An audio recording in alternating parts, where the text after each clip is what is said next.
On October 24, 1955, Katherine Mary Knight was born into a world that was already fractured. Her family history was a tangled web of instability, and her upbringing was far from the idyllic image of Australian country life. In Tenterfield, a town known for its granite outcrops and colonial history, Katherine grew up in an environment where violence was not just an occasional occurrence. It was a primary language.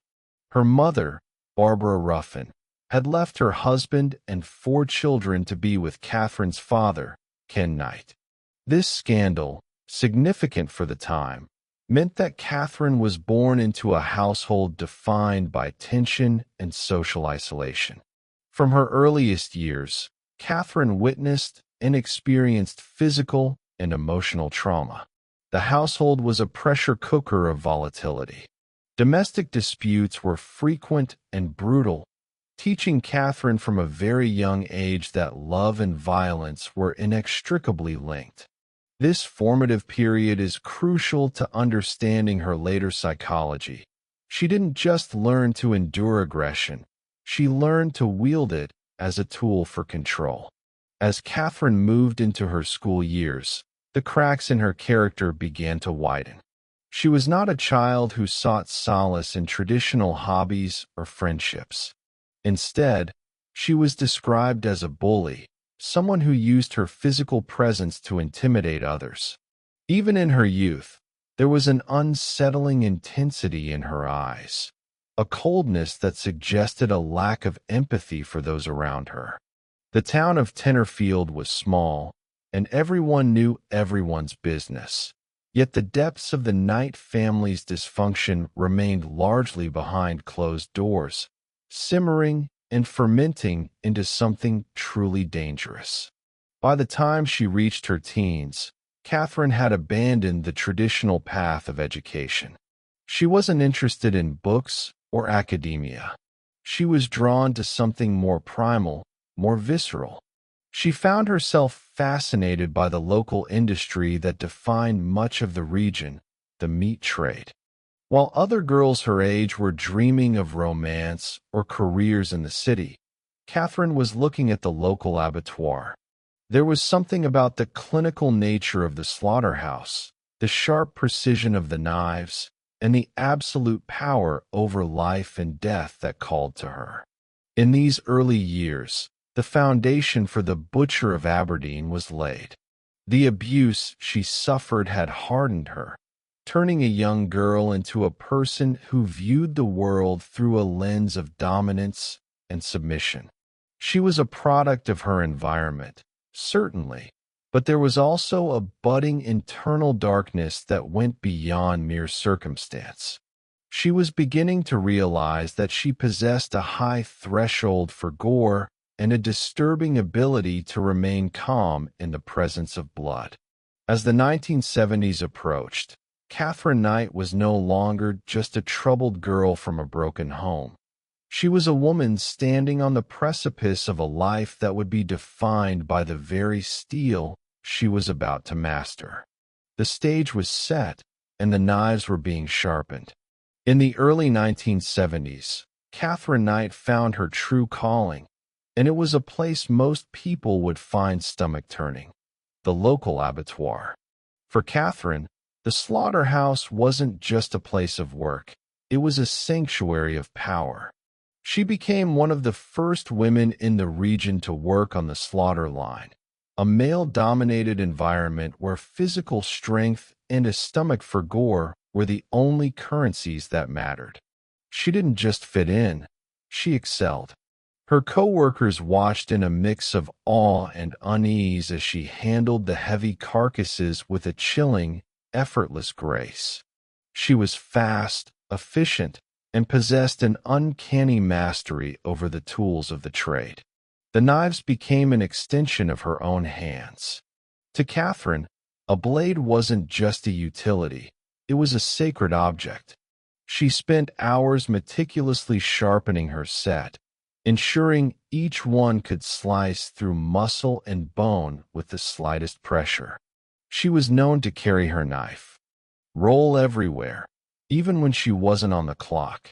There was a particular pride she took in the boning process, the art of separating meat from bone without leaving a trace of waste.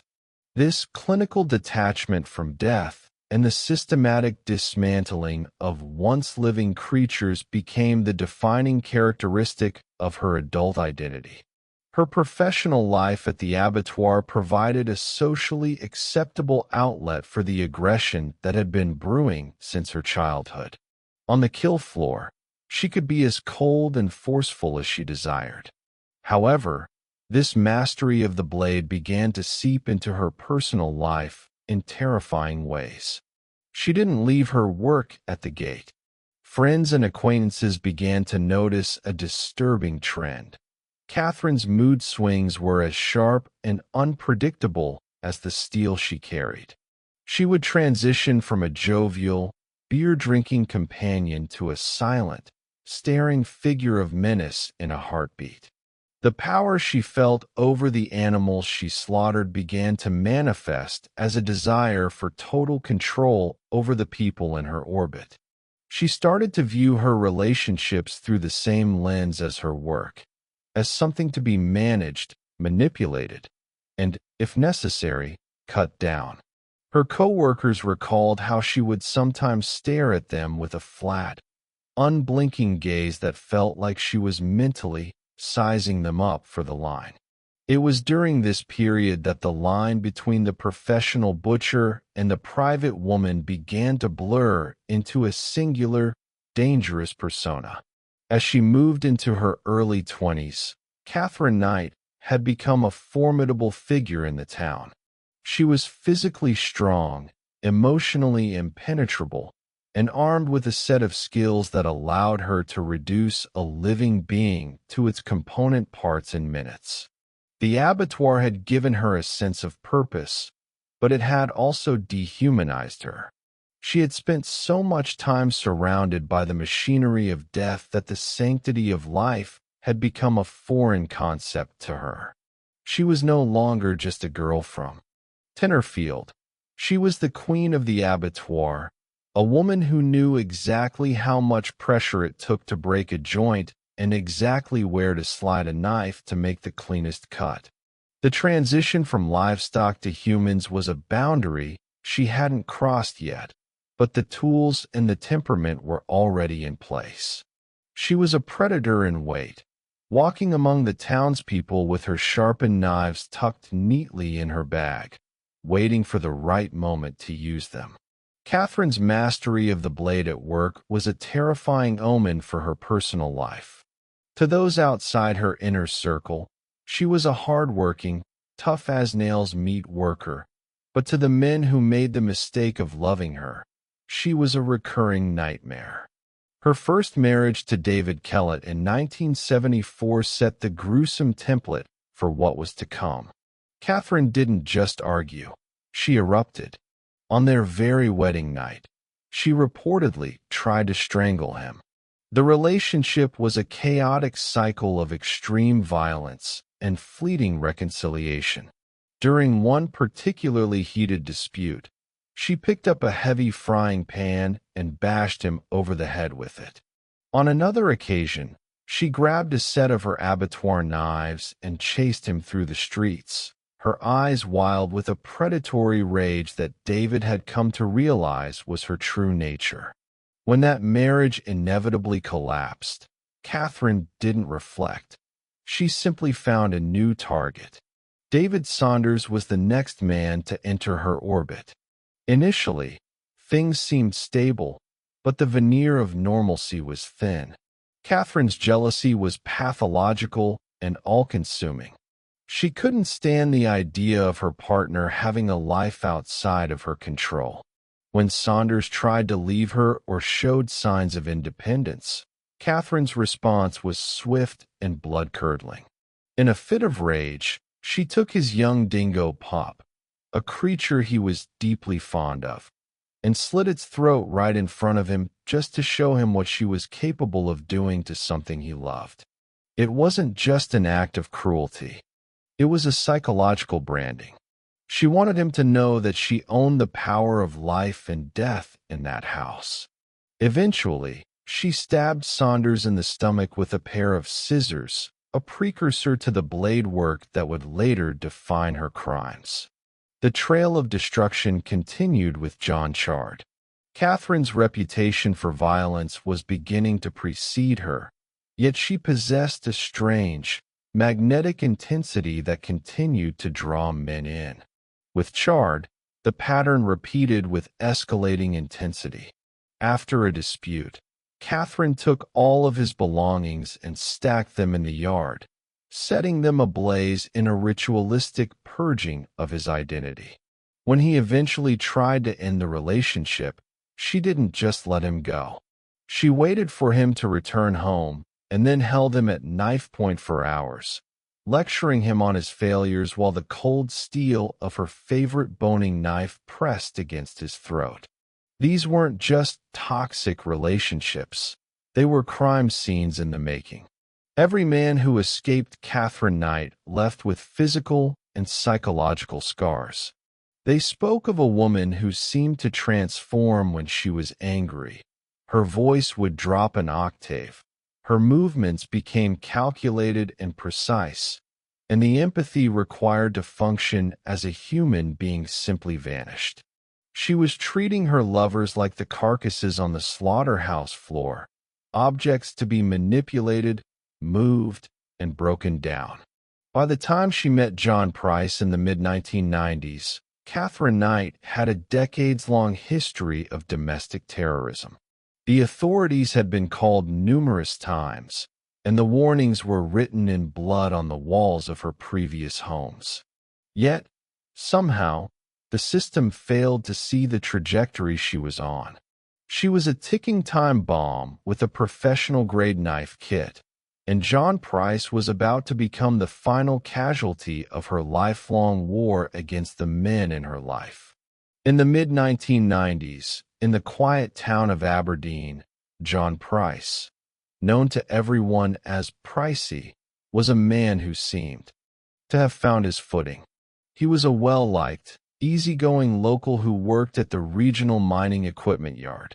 Pricey was the kind of man who would give you the shirt off his back, a father who adored his children, and a neighbor who was always ready with a smile and a cold beer.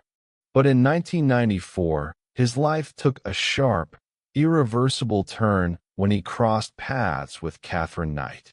At first, the attraction was understandable. Katherine was a hard worker, a woman who didn't mind getting her hands dirty, and she possessed a rugged, earthy charisma. For a man like John, who valued labor and straightforwardness, she seemed like a solid match. The early days of their relationship were deceptively domestic.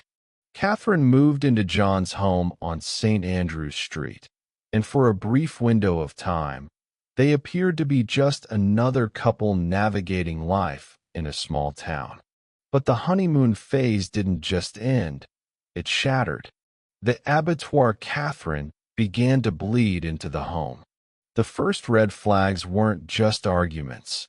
They were displays of cold, calculated malice. Katherine began to demand total subservience. She took control of the finances, isolated John from his long-term friends, and began a campaign of psychological warfare designed to break his spirit. To the outside world, John was still the same jovial guy, but those closest to him began to notice a change. The light was leaving his eyes, replaced by a constant, flickering state of hypervigilance. The violence, when it arrived, was explosive. Katherine's jealousy peaked whenever John showed affection for his children from a previous marriage. She saw them as rivals for his attention, carcasses that needed to be cleared from her floor. In one horrific instance, after a dispute over a minor household chore, Katherine waited for John to fall asleep. She then took a video camera and filmed his belongings, narrating a tour of what she was about to destroy. When he woke up, she didn't just yell. She showed him the tape as a trailer for the coming attraction. Shortly after, she followed through, smashing his prized possessions and threatening to cut his heart out if he ever looked at another woman. Despite the escalating terror, John found it difficult to leave.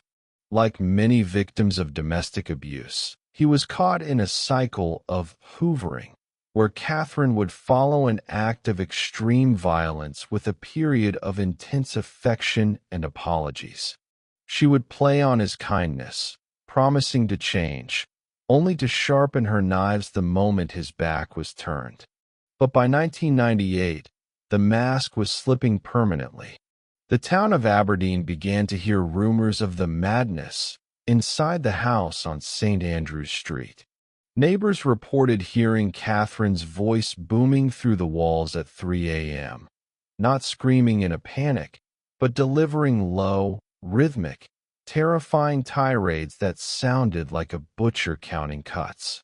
John Price was a big man, physically capable of defending himself, but he was no match for the psychological void that Katherine occupied. He was a man who played by the rules of human emotion, while she was playing by the rules of the slaughterhouse. She didn't see a partner. She saw a project that was nearing its completion. By the turn of the millennium, the tension in the household had reached a terminal velocity. John was no longer living with a girlfriend. He was living with a predator who had already mapped out the anatomy of his demise. He began telling his workmates, "If I don't show up for work tomorrow, it's because she's killed me." He said it with a laugh to mask the soul-crushing realization that he was probably right.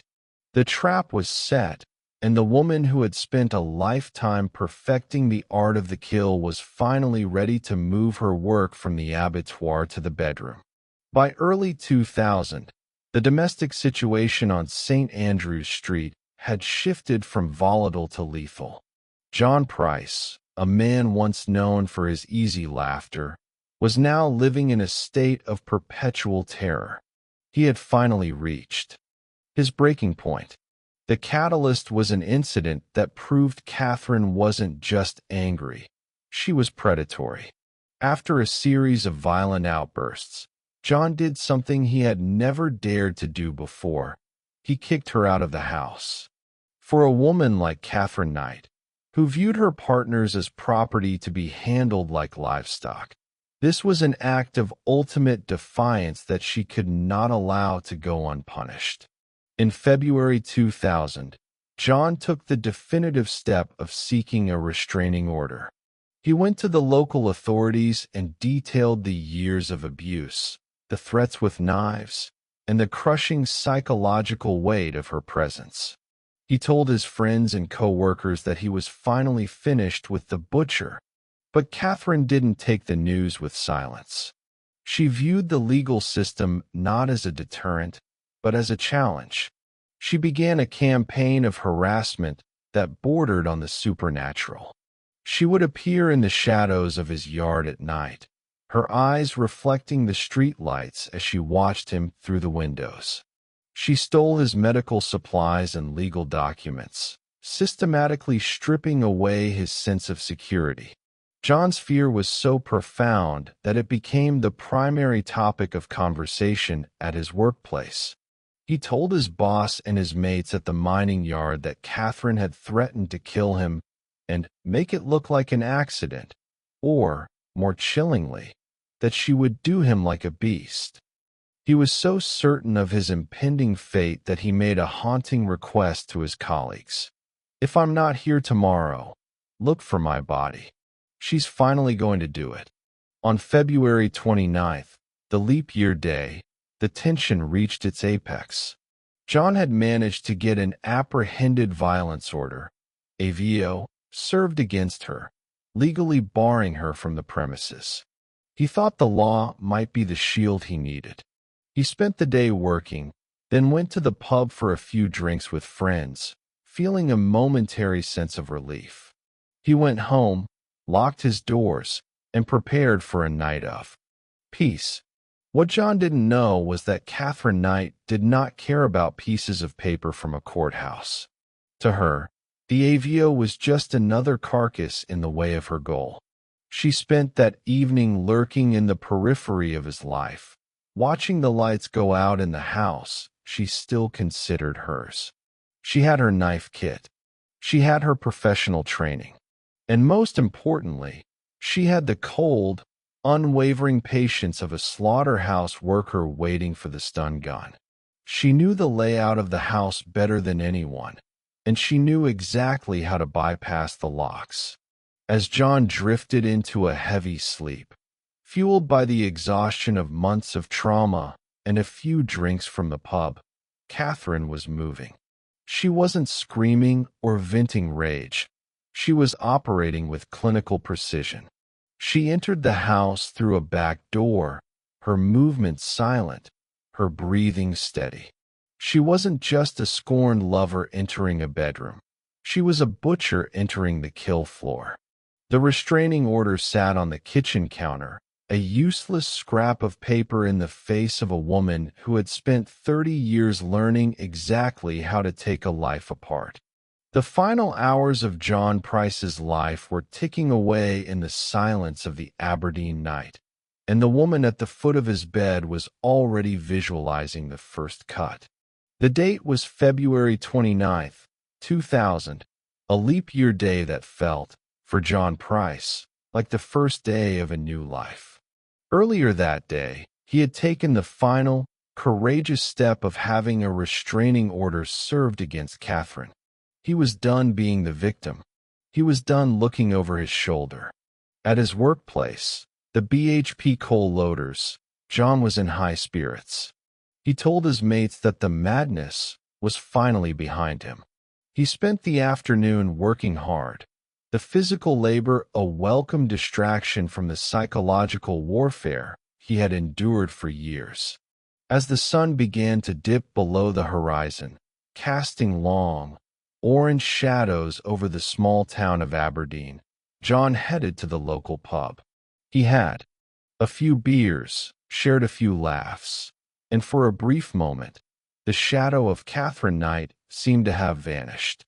But while John was enjoying his momentary freedom, Katherine was consumed by a cold, calculating stillness. She had spent the day preparing. This wasn't a crime of passion fueled by a sudden burst of temper. It was a professional execution. She had watched him leave for work and had spent time meticulously organizing her tools. Her favorite boning knives, the ones she had used to dismantle thousands of carcasses at the abattoir, were sharpened until the edges were invisible to the naked eye. She knew John's routine better than he knew it himself. She knew exactly when he would return, how many drinks he would likely have, and which side of the bed he slept on. As night fell, Katherine moved into position. She didn't go to her own home to sleep. Instead, she waited. She watched the lights in the house on St. Andrew's Street flicker on as John returned. She watched him move through the kitchen, perhaps feeling the weight of the day's tension finally lifting. She waited for the house to go dark. In her mind, the house was no longer a home. It was a slaughterhouse. John was no longer a man. He was the beast she had promised to process. The stillness of the Aberdeen night was absolute, broken only by the distant hum of the mines, but inside Katherine, there was a rhythmic, pounding focus. She was the predator, and the clock was her only companion. Around 9 p.m., John Price turned off the final light and climbed into bed. He likely fell into a deep, heavy sleep, the kind that comes when a person finally believes they are safe. But outside, Katherine was crossing the yard. She moved with the practiced stealth of someone who had spent her life navigating dangerous environments. She bypassed the locks. Some reports suggest she had kept a spare key. Others say she used her knowledge of the house's weaknesses and stepped into the hallway. The air inside the house was still warm from the day. She didn't head for the valuables or the kitchen. She headed straight for the bedroom. She stood in the doorway for a moment, watching the rise and fall of John's chest. In her hand, she clutched the heavy, professional-grade knife. There was no hesitation. There was no final talk or plea for reconciliation. To Katherine, the time for words had ended when the restraining order was signed. She had mentally already begun the work. She approached the side of the bed, her shadow looming over the sleeping man. The final sunset of John Price's life had long since passed, and the dawn he expected to see was never going to come. Katherine Knight raised the blade, the moonlight catching the steel for a fraction of a second before she brought it down with the full weight of her hatred and her expertise. The silence of the house was about to be shattered by the first of 37 strikes. The first blow was not a warning. It was a declaration of war. As the blade pierced John Price's chest, he was jolted from a deep sleep into a waking nightmare. Disoriented and gasping, he instinctively tried to roll away, but Katherine was already on top of him, the mattress dipping under her weight as she struck again and again. In the pitch-black room, the only sounds were the rhythmic thud of steel meeting flesh and John's frantic, wet gasps for air. He managed to scramble out of bed, leaving a trail of dark arterial spray across the white sheets, and staggered toward the hallway. He was a large man, but he was losing blood at a catastrophic rate. He reached the door, his hands slipping on the doorknob now slicked with his own life force, desperately trying to escape into the street. Katherine did not scream. She did not lose her composure. She followed him with the cold, mechanical efficiency of a worker on the kill floor. Every time John slowed, she was there, her arm moving in a practiced arc, the boning knife finding the gaps between his ribs with terrifying accuracy. The struggle moved through the house, a frantic ballet of desperation and butchery. John eventually made it to the front door, leaving a bloody handprint on the wood as he fumbled with the locks, but Katherine was relentless. She was not stabbing wildly.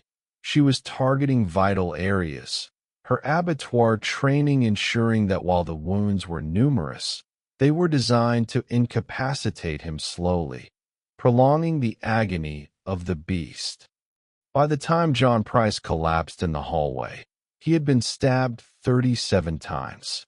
The wounds were concentrated around his torso, neck, and back. Some of the thrusts were so powerful they had passed completely through his body. He lay there, his life pouring out onto the carpet, while Katherine stood over him, her breathing heavy but controlled. She watched the light fade from his eyes with the same detached professional interest she had shown 1,000 times before at the slaughterhouse. There was no remorse in that moment, only a sense of completion. The man was gone, and in her mind, only the carcass remained. The sheer volume of blood in the hallway was staggering, but Katherine was unfazed. To anyone else, the scene would have been a trigger for a psychotic break, but for the queen of the abattoir, this was a familiar environment. She had spent decades standing in pools of blood, surrounded by the smell of raw iron and death. As the silence returned to the house on St. Andrew's Street, Katherine didn't flee. She didn't call the police or attempt to hide her tracks. Instead, she began to prepare for the next stage of her ritual. She walked to the bathroom to wash the sweat from her face, then likely returned to the kitchen to sharpen her tools once more. The 37 stab wounds were just the beginning, the preliminary work to still the heart. Now that the physical resistance of John Price had been ended, the real work, the work she prided herself on, was about to begin.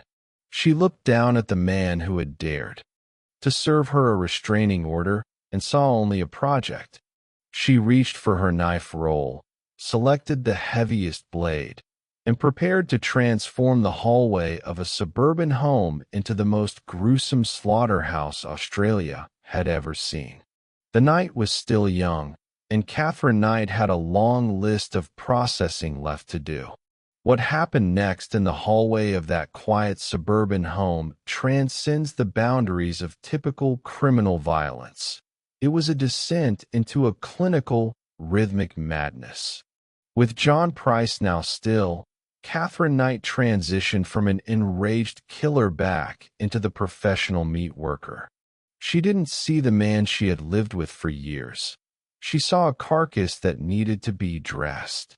She fetched her specialized skinning knives and returned to the body. With the same expertise she had demonstrated on thousands of sheep and cattle, she began the process of pelting. She started with a precise incision at the base of the neck, working the blade with a steady, practiced hand to separate the skin from the underlying tissue. Her technique was so refined, so surgically accurate, that she managed to remove John's entire skin in one single, continuous piece. She didn't hack or tear. She sliced with the grain, ensuring the hide remained intact. To the investigators who would later find it, the most chilling detail was the presence of the head. She had skinned him so thoroughly that the face, the ears, and the scalp remained part of the pelt, which she eventually hung from a meat hook on the archway of the living room, like a grotesque trophy. This was not a chaotic mutilation. It was a display of skill.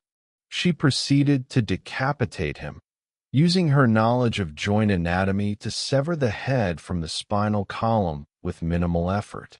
She then turned her attention to the rest of the body. In the middle of the night, while the rest of Aberdeen slept, Katherine began the process of breaking down the remains. She sliced 3 large steaks from John's buttocks. Handling the human flesh with the same nonchalance she would have shown a side of beef at the abattoir. Every movement was deliberate. There was no shaking of the hands, no hesitation of the spirit. She was in her element, surrounded by the iron-rich scent of blood and the familiar resistance of muscle against steel. The sheer physical labor required for such a task is immense, but Katherine was a woman of formidable strength.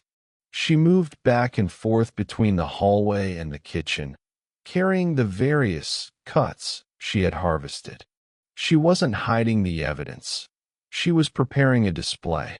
The clinical nature of the skinning process suggested a complete detachment from the humanity of her victim. By the time she was finished, the hallway was a lake of blood, and the man known as Pricey had been reduced to a collection of biological components, stripped of his skin and his dignity. As dawn began to break over the town, Katherine finally paused. She had completed the processing phase. The skin was hung, the head was removed, and the meat was harvested. She had successfully turned a human being into a product, but her ritual was not yet complete. The most horrifying aspect of the night, the part that would ensure her name was never forgotten, was about to take place in the kitchen. She washed her knives, cleaned the gore from her arms, and turned on the stove. The butcher of Aberdeen was ready to cook, and the recipe she had in mind was a final, sickening message to the world about the price of defying Katherine Knight. As the morning light began to filter through the windows of the house on St. Andrew's Street, Katherine Knight moved into the kitchen to begin the final, most depraved act of her ritual. She wasn't content with merely taking John Price's life, or even his skin. She wanted to consume his essence and force his children to do the same. With the same domestic routine one might use to prepare a Sunday roast, she began to cook. She took the steaks she had, carved from John's buttocks, and placed them into a frying pan, seasoning them with salt and pepper. She prepared a side of vegetables, carrots, cabbage, and potatoes, boiling them until they were tender. The aroma of a home-cooked meal began to waft through the house, a sickening irony considering the source of the meat. In the kitchen, she set the dining table with a precision that bordered on the occult. She laid out 2 places, complete with cutlery, napkins, and glasses of water. Beside each plate, she placed a small, handwritten note. These notes were addressed to John's children, containing bitter, vitriolic messages that blamed their father for everything that had happened. Her plan was as clear as it was monstrous. When the children returned home, they would find the table set, the meal served, and the realization that they were being asked to eat the remains of their own father. It was the ultimate expression of her need for total, crushing dominance over John's legacy. She didn't stop at the steaks. In a large pot on the stove, she placed John's head, simmering it with vegetables to create a grotesque soup.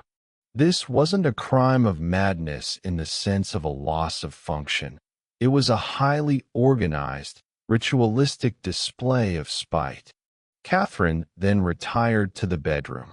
Having completed her work, she took a heavy dose of cold medicine and lay down to sleep, seemingly unbothered by the carnage in the hallway or the head simmering in the kitchen. She fell into a deep slumber, surrounded by the literal and figurative remnants of the man she had destroyed.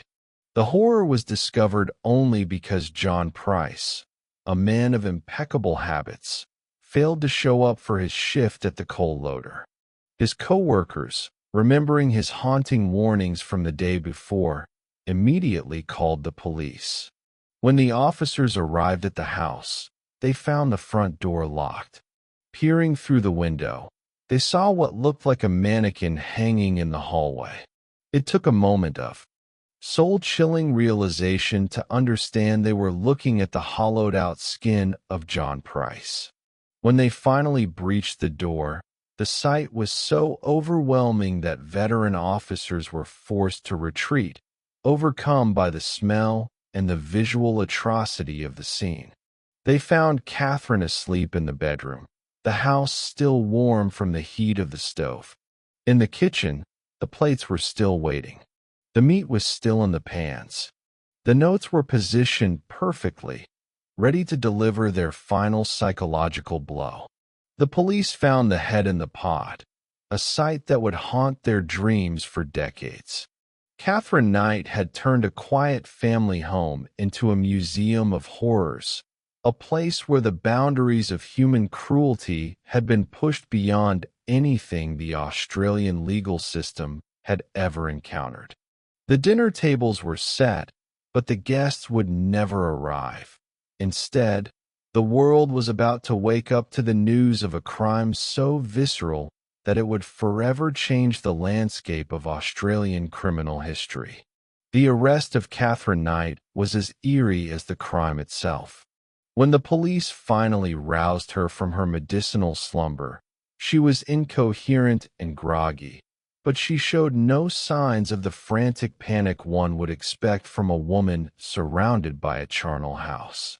As she was led away from the house on St. Andrew's Street, the small town of Aberdeen was paralyzed by a collective sense of shock. The details of what lay inside, the skin, the cooked meat, the head in the pot, leaked out slowly, turning the local community into the epicenter of a global media firestorm. Katherine Knight was no longer just a local meat worker. She had become a symbol of a rare, incomprehensible brand of evil. The legal proceedings that followed were a grim necessity. Katherine initially pleaded not guilty, though the mountain of forensic evidence made any defense seem like a formality. During the trial, the court was forced to confront the sheer clinical nature of her violence. The prosecution laid out the timeline with chilling clarity, emphasizing that this was not a moment of temporary insanity, but the calculated application of professional skills to a human target.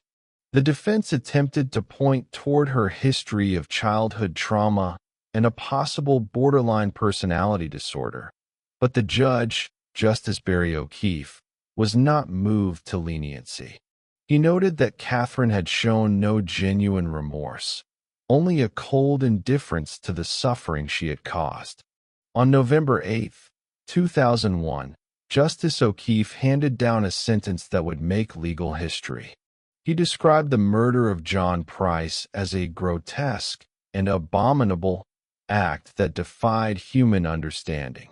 He sentenced Katherine Mary Knight to life imprisonment, but he added a crucial, final condition. She was never to be released. Her papers were marked "never to be released," making her the first woman in Australian history to receive a true life sentence without the possibility of parole. The judge's words were a reflection of the public sentiment. Some crimes are so heinous that the perpetrator effectively forfeits their right to exist within human society ever again. Today, Katherine Knight resides within the walls of the Silverwater Women's Correctional Center. Behind bars, she is reportedly a quiet, model prisoner who has returned to her familiar comforts, knitting and domestic chores. Yet, the shadow of her crime remains long and dark. The house in Aberdeen where the murder took place was eventually renovated, but for the locals, it remains a marked place, a reminder of the night the abattoir came to the suburbs. The children of John Price were left to navigate a world where their father was taken in the most unimaginably cruel way, his memory forever tethered to the butcher of Aberdeen. The case of Katherine Knight remains a cornerstone of Australian true crime, not just because of the gore, but because it challenges our understanding of domestic violence and the capacity for female cruelty.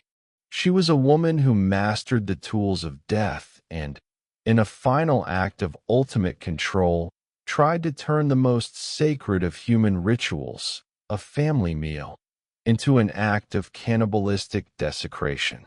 Her story is a haunting testament to the fact that sometimes the monsters we fear aren't hiding in the woods or the dark alleys.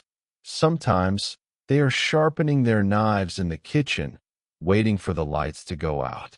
Katherine Knight will spend the rest of her days in a cell, a butcher without a line, while the name John Price lives on as a tragic reminder of a peace that was bought at far too high a price.